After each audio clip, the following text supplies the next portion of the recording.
Welcome to the deep dive. Today we're plunging into a topic that's definitely challenging but really vital, I think. Understanding life and perspectives in Israel, especially, with the ongoing It's a conflict. heavy subject for sure, but important to try and grasp. Absolutely.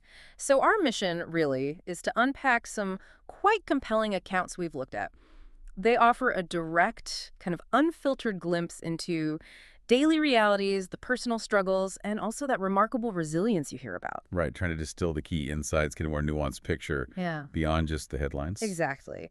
So let's just get straight into it. We're going to start with a story that really brings home the reality of living under high alert. It's about a man named Roberto. Okay. He and his family, they actually just recently moved to Israel from Virginia Beach, interestingly enough. Well, that's quite a move, especially now. Right. He's not totally new to the region in terms of work, though. He's been involved with Operation Blessing for years, the global relief organization. Yeah, yes, I know them. Humanitarian aid work. Exactly. And now he's supporting CBN Israel directly, their local arm, helping people impacted right there by the conflict. He called it a crazy time to be there. I can only imagine going from reading about it to living it. Totally. And that's the thing. For Roberto, that shift has been huge. His wife, she was actually born and raised in Israel, so she kind of understands that constant underlying stress, the vigilance. It's ingrained for her, perhaps? Yeah, probably. But for Roberto, it's all new. And he talked about feeling this stark sense of helplessness, a vulnerability he wasn't used to. That makes sense. It's a different kind of pressure. He told this story about one night, really intense, waking up, 3 a.m., sirens blaring in Jerusalem. His immediate thought, just straight to his kids, were they going to wake up? Oh, that's terrifying. He said he felt his cortisol levels just shoot up, that instant wave of anxiety washing over him. Yeah, that physical stress response. And those alerts, the accounts we reviewed, really highlight how jarring they are. Roberto mentioned his phone practically blasting. Yes. He said it was like an Amber Alert, but in Hebrew, so he's trying to translate it quickly with AI. Right, in the middle of the night, half asleep. And the message is always urgent. High state of emergency, stay put, don't go out. Just imagine that jolt and then your phone constantly demanding attention like that. It's not just a warning, it becomes this constant reminder of the danger, doesn't it? A baseline level of extreme vigilance. It really does. It sounds like it takes incredible mental fortitude. Yeah. So in that moment, 3 a.m., sirens, anxiety, Roberto and his wife, they did something very personal. What was that? They just turned to each other in the dark and started praying. Praying for protection, for themselves, the city, the people of Israel. Finding solace in faith. Exactly. And then as he was trying to calm down, trying to maybe fall back asleep, he said he heard this, well, not an audible voice, but a clear spiritual message. Okay. It came to him in Spanish, which is his first language. He who watches over Israel does not slumber, does not sleep. Wow. That's powerful, right in that moment of crisis. He said it felt like a miracle he even managed to fall back asleep after all that energy and stress. And what's really interesting there, I think, is how that connects to something bigger mentioned in these narratives. Psalm 121. He specifically called it an anchor. An anchor. Okay, Yeah. Tell us more about that connection. Well, the psalm itself asks, I lift up my eyes to the hills. Where does my help come from? And the answer it gives is, my help comes from the Lord, the maker of heaven and earth. Right. The way these perspectives frame it, it's not just about passive comfort. It's almost presented as an active strategy, a way to survive psychologically when you're under constant threat. An active strategy. How so? It challenges that ancient idea of looking to high places, like pagan shrines for help. And if you interpret that for today, those high places could be anything we mistakenly rely on, right? Money, power, military strength, maybe even our own intellect. Things other than a higher power, you mean? Exactly. The psalm redirects that focus. It suggests real security comes from the Creator. And this idea seems to provide a path forward, a source of resilience, when, maybe conventional security feels like it's not enough against unpredictable danger. So it's more than just prayer. It's like a foundational belief system shaping how you cope. That seems to be the essence of it, yes. It shifts your focus from the immediate threat, which can be overwhelming, to this larger sense of divine watchfulness. For Roberto, this became incredibly personal. How did he articulate that? He felt that promise of protection wasn't just for the nation of Israel in an abstract sense, Yeah. but for anyone who aligns with that spiritual understanding. He said, for those who put their faith in him, the promises hold true. Like a divine shield, almost. Yeah, a steadfast presence against life's barrage of rockets, whether those are literal rockets or, the metaphorical challenges we all face. It frames faith as a practical, active source of strength. That search for spiritual anchors amid chaos, it really resonates. And it echoes, maybe in a different way, in the resilience we see in communities right on the border. Definitely. Let's shift focus a bit, up to northern Israel. We have an account from Barry and Orit Prague, from Kibbutz Daphna. Right, Kibbutz Daphna. It has quite a history. Founded way back in 1939, even before the modern state of Israel. Pre-state, wow. And what's striking is that through all of Israel's wars, and there have been many, this particular kibbutz was never fully evacuated. Never. Until now. Until after October 7th. The reason this time was the sustained rocket fire from Hezbollah coming across the northern border. It was described as a new level of threat, constant and unpredictable. In Orit, she was born and raised right there on the kibbutz. Yes. She said that despite growing up with regional tensions, she'd never felt so insecure in her life as she did after October 7th, hearing the awful stories from the South. Understandable. That must have sent shockwaves everywhere. She apparently turned to Barry pretty quickly and just said, "I want to go."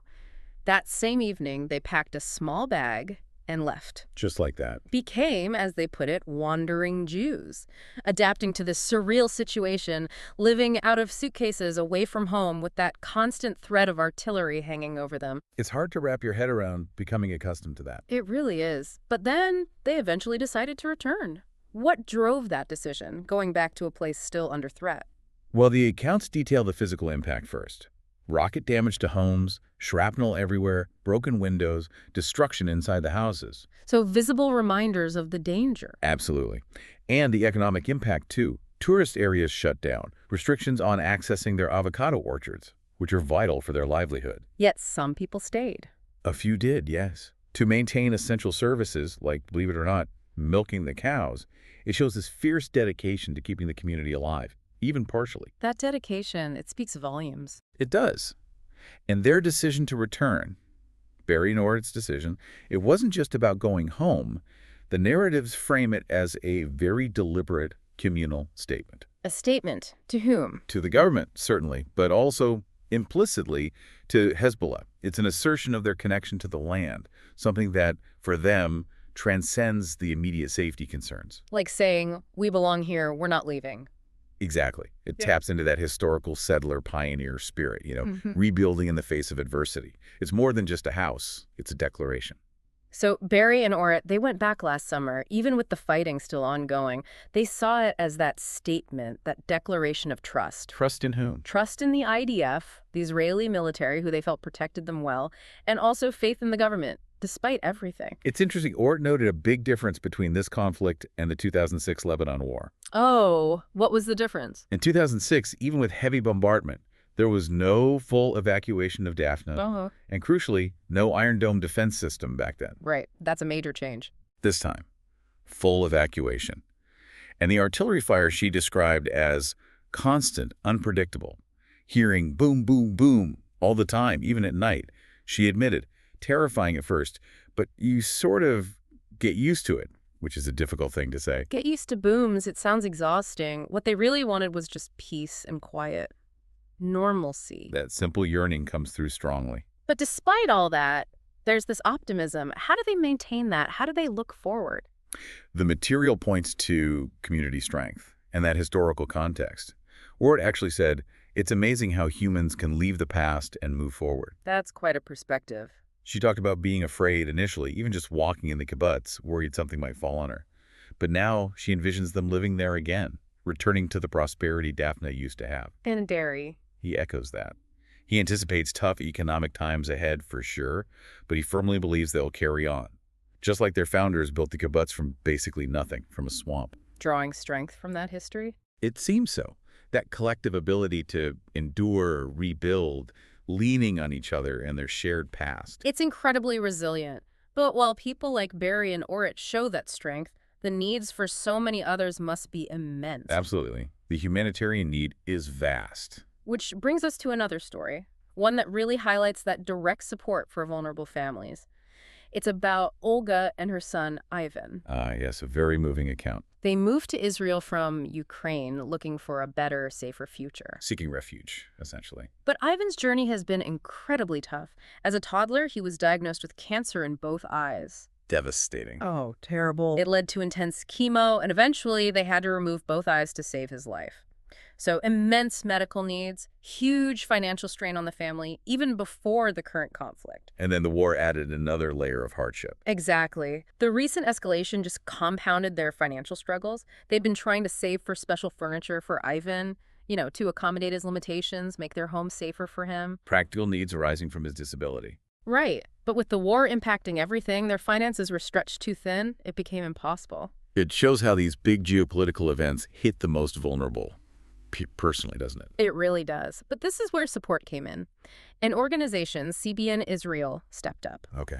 They provided that much-needed special furniture, making things safer and more accessible for Ivan at home.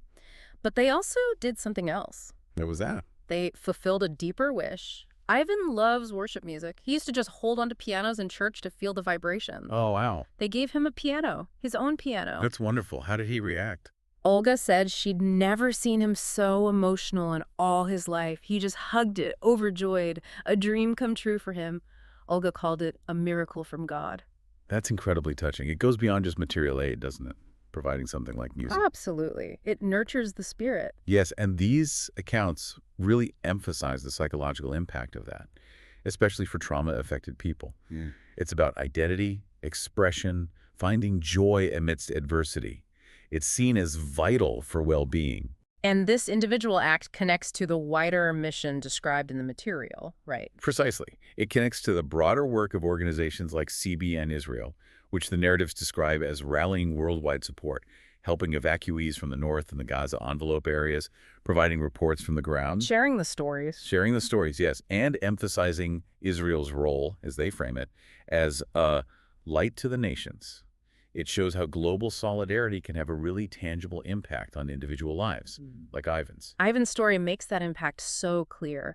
And the material we reviewed also digs into the broader reasons presented for that support, framing it in quite significant geopolitical and religious terms. Yes, it does.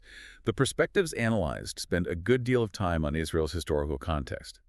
They emphasize what they present as its fundamental right to self-determination and self-defense, going back to its founding in 1948. This narrative often brings up Israel's perception of being encircled by hostile forces.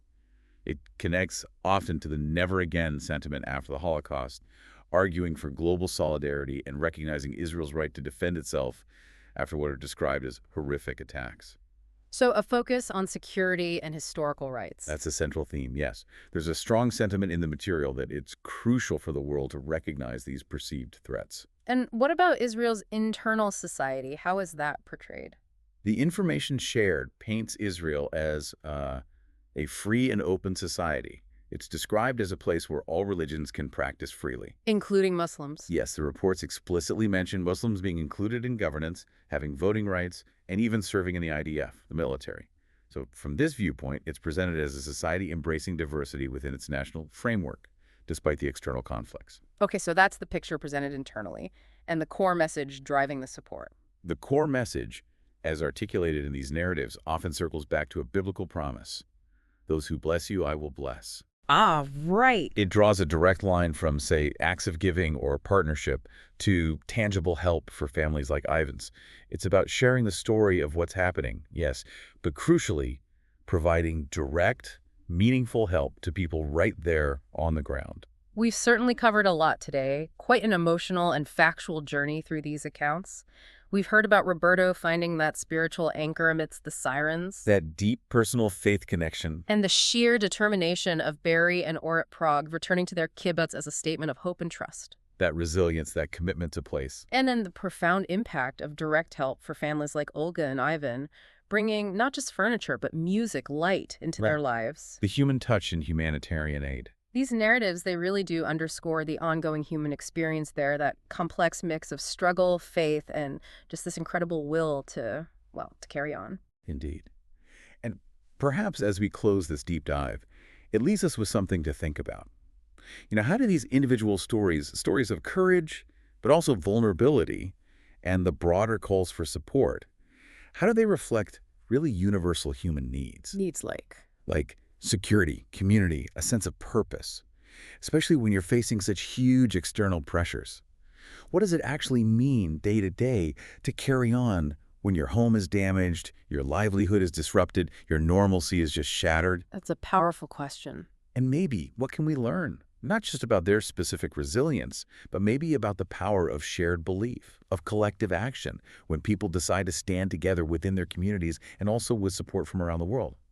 What does that collective conviction achieve? Lots to reflect on there. Thank you for joining us on this deep dive, for exploring these really critical perspectives with us. We hope it's given you some valuable insights. Welcome to the deep dive. Today we're plunging into a topic that's definitely challenging, but really vital, I think. Understanding life.